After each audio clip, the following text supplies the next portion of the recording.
Hi, my name is Bill, and this is my grandson Corey. Hello.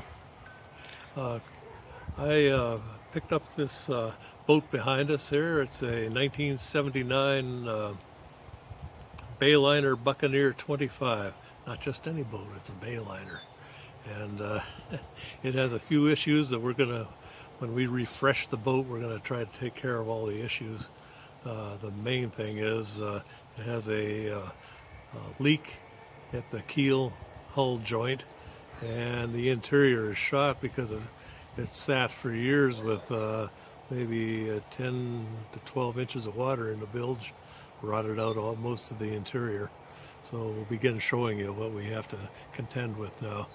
I was able to get it last October, and fortunately I had a trailer that it would fit on, and so I didn't have to pay winter storage for it. I was able to bring it home, and so that helps us. Now it's July. We're going to try to get into it. Alrighty. I'm back again. I thought I'd go over some of the issues that we're going to try to correct. I guess the most easiest thing to start out with is the stripes on the boat were put on with colored tape, and the colored tape is getting old and cracking and peeling off in places. So we're going to take that all off and paint it. The next thing we're going to do, might not be the next thing we do, but we're going to have to repair the keel hull joint. I'll show you down here where it's been leaking water.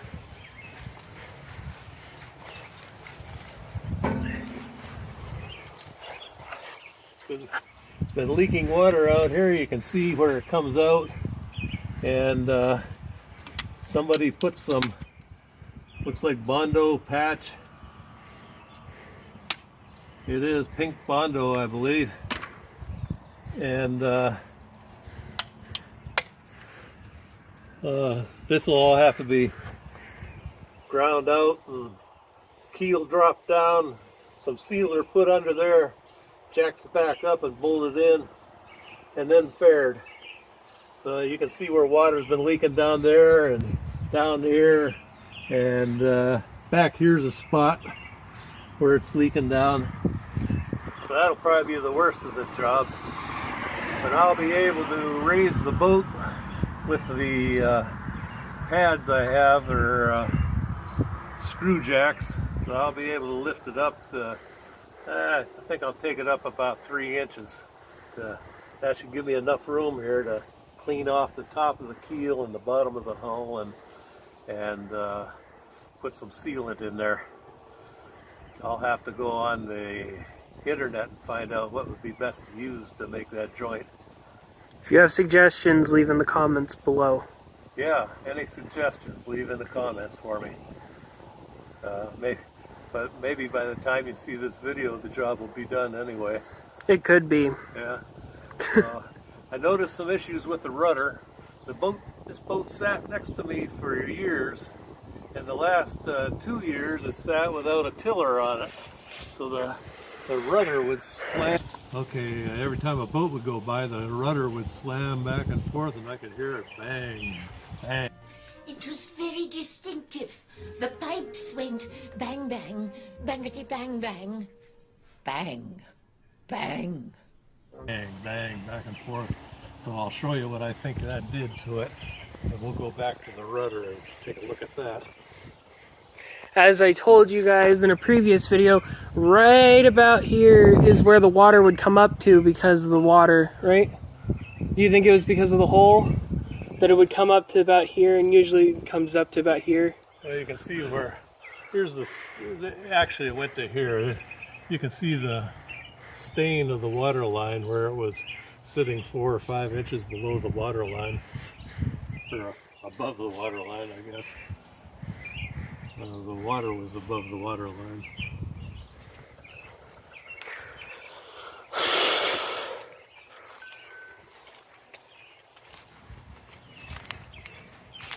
Yeah, this tape is not...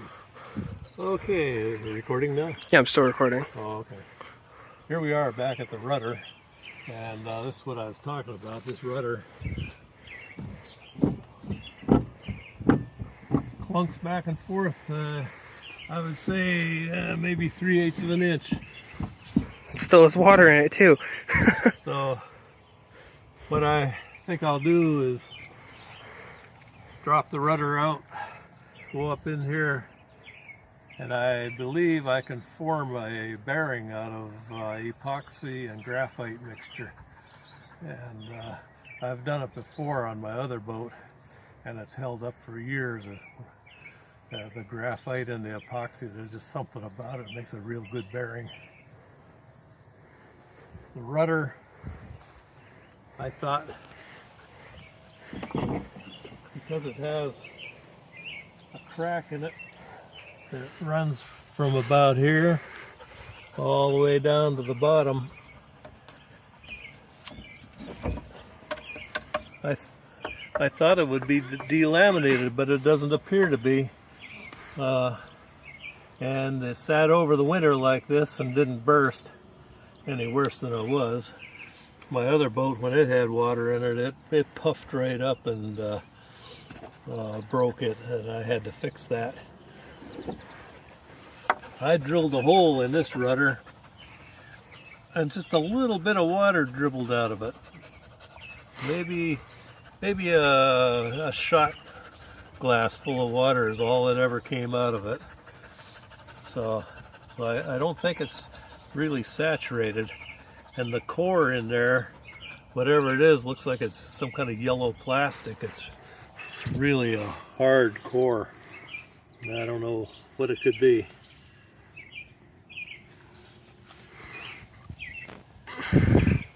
So I think the rudder, other than fixing the crack in the front on the leading edge and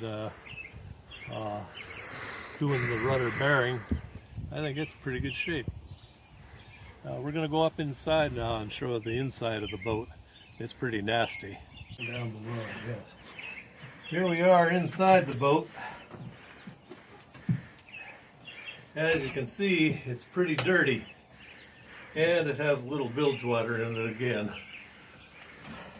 How, we don't know. Yeah, being in Pennsylvania, northwestern Pennsylvania, it rains here all the time. Yeah, every other day.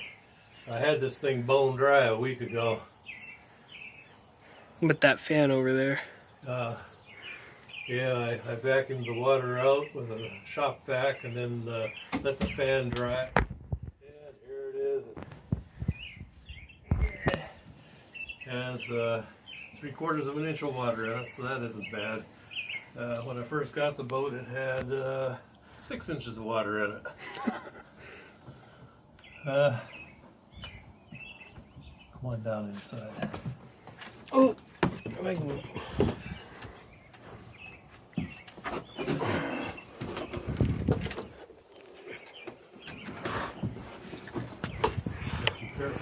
Okay, we'll start up forward and show what's going on if we can in the dark. Yeah.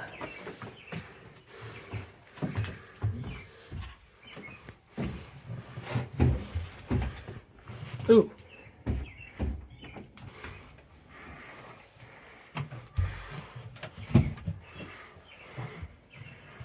Up here in the V berth, everything seems to be pretty good shape. And a little bit of, some of the plywood's broken away here, but it's not black and rotten. But you can see where the staples that they assembled the boat with are rusting through, and the paint, or the rust is bleeding through the paint. And everything, the whole boat's assembled with staples. I'll have to take care of that. When I rebuild anything, I'll glue it and screw it instead of stapling.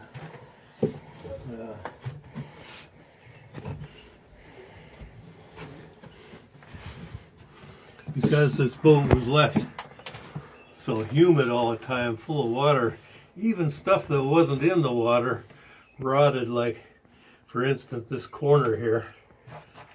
The wood is black and you can just pick it apart with your fingers.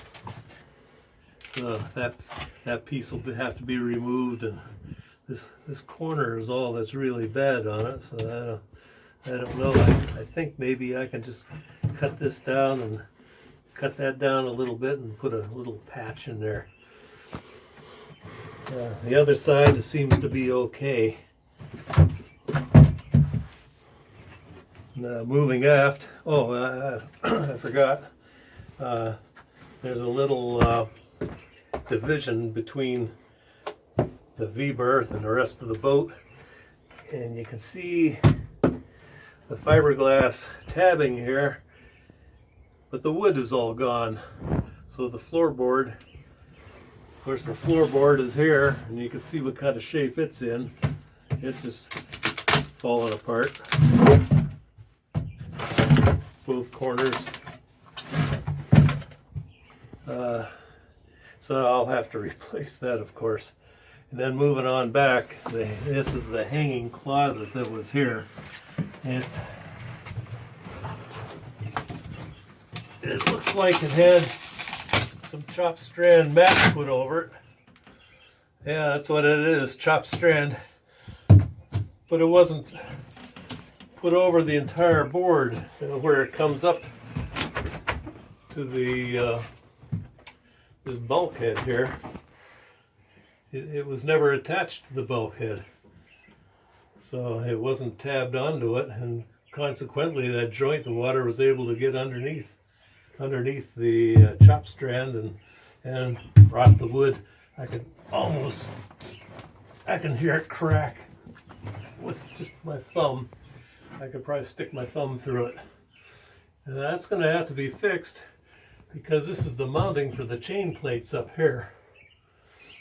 And so the chain plates are mounted to this bulkhead and this bulkhead. That's the starboard chain plate here. Going over here on the port side, it's where the head was. No head, no more. Yeah, no head, no more. Surprisingly, it don't look that terrible. It's mainly just dirty. Looks like it had a porta potty. It didn't come with the boat. Maybe the previous owner's taken it camping or something. And the chain plates in here, the bulkheads on the port side seem to be good and solid. This boat doesn't have a compression post. The mast step is right here. Well, I guess it's right here, and this is the compression post for the mast step. So I don't know how that's gonna. I think I'd like to ensure that this is really good. As I don't know, you could drive the mast right through the deck, I suppose. Now, what about the electrical outlets in here? Oh, yeah. Do you even think that the electrical is going to work? Well, or do you think it needs rewired completely because of the water damage? Well, this boat is all wired for 110. And I'm going to rip that all out. I don't think a 25-foot boat needs a breaker box and outlets all over it. So I'll tear that out. Because you at least need just the lights and the Coast Guard radio. Yeah, a little boat like this, I think I'll just stick with the 12 volts. Should do fine. The way I use a boat anyway, I keep the boat in the marina, and I run down there and take the boat out and sail for however long I go, put it back, and when I get back I put the boat away and go home. So I don't live on the boat, so I don't need a 110 on there. The overhead's going to have to be repaired. It has some kind of plastic. Almost like a faux leather. Yeah, like faux leather or something, yeah, but you can see what it's like. It's shrunken and ripped. Probably it's all from the humidity. Yeah. So I have to tear that all out, and then I'm going to have to polish or clean the underside of this stuff where it attaches, and I think I'll just paint it. I don't like this stuff. And then moving on back into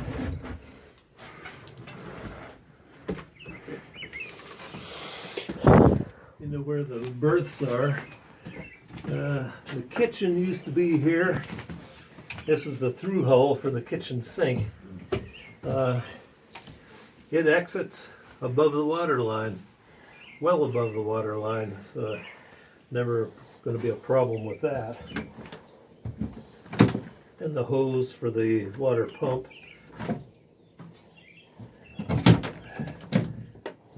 A hole for something, I don't know what that is. Didn't get a kitchen with the boat, no sink or stove or anything. I got the brackets to lock the stove in. That's about it.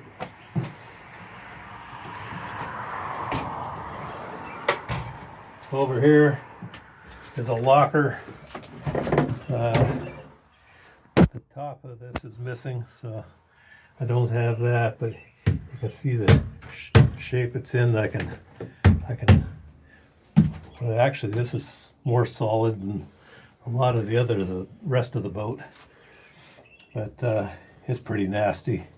It's rotten. And even the majority of the inside is. yeah. Like over here, mostly on port side of the boat. Right, port side's the worst. Although over here on the starboard side, this main Walkway could use some work. yeah, this is all chopped strand mat over plywood. This plywood laid underwater most of the time, and it, by God, it seems to be pretty good. I tried sticking my knife in it, and you can't. But it was underwater. The water was normally up to about here in here. You got this side here. Look at this. Oh yeah. That, and over here. Look at that. So that'll all have to be replaced. This thing here. And lift it right up. Yeah, lift it right up. The staples are all rusted off. Pretty dangerous to try to get out of the boat though. And then back here is a bulkhead that separates the cabin from the underneath the cockpit. And I see it's all rotted out. It's got a hole you could stick your fist through. It's got a hole right in it. Perfect home for some bees. Yeah. And all this, I think this is teak wainscoting. It's all falling apart. And look under here. Look how rotten that plywood is. Ooh.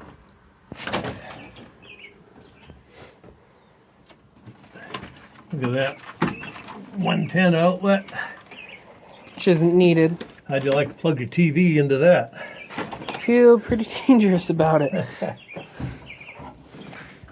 So up here on deck, it's surprisingly nice. The deck is solid as a rock. I don't know what it's cored with, but I ran around with a hammer tapping on everything. I didn't find a single soft spot anywhere. I found some crazing in two spots, like maybe when they were putting the mast up or something, they dropped the mast on the cabin top. And up on the foredeck, there's some crazing up there about big around as a softball, but other than that, I didn't see anything. Some of the stanchions are bent, and I think I can take them off and put them in my vise and pound the bases flat again, and they'll be in good shape. The previous owner started to put aft leading halyards on it. He never finished it. He bought the rope and put the blocks down, but never actually got them working. I was looking at the mast before I brought the boat home. I had to take the mast off, and I ran around and checked all the turnbuckles and everything, and I found the head stay, well, they're all open body turnbuckles. The head stay, when the body itself is bent, So I don't know how you would do that, but it happened. The mast is straight. None of the stays have kinks in them, but I think the head stay, the turnbuckle body is bent, and so is the turnbuckle screw on the head stay. So I'm going to have to replace that. And I see at one time somebody replaced the port spreader because it's silver instead of black like the rest of the rig. I don't know what else there is to cover on deck here. Other than some gel coat crazing, the top deck seems to be decent. Seems to me to be pretty heavily built compared to my other boat. My other boat's a Columbia. They're supposed to be built like a tank, and this boat's the deck portion seems to be a lot heavier, in fact. I don't like the way these windows are done, and I think what I'm going to do is get my router out and take the outer layer of glass off and seat the window against the inner fiberglass. Kind of like the Columbia. Well, my son's Rangers that way. They took and recessed the windows, and I'm going to do that and eliminate this wood. Besides, it's broken; it's not all there anyway. I think it'll look a lot nicer without these things hanging on here. And maybe even different panels for the glass too. They're pretty foggy. Yeah, the windows they're all crazed, and you can feel that they're rough, and that's a 79, so they're nearly 40 years old. So They could be. I know on my Columbia, I replaced the original windows and put 2 more sets in because they get to looking nasty. So we'll get this straightened out up there.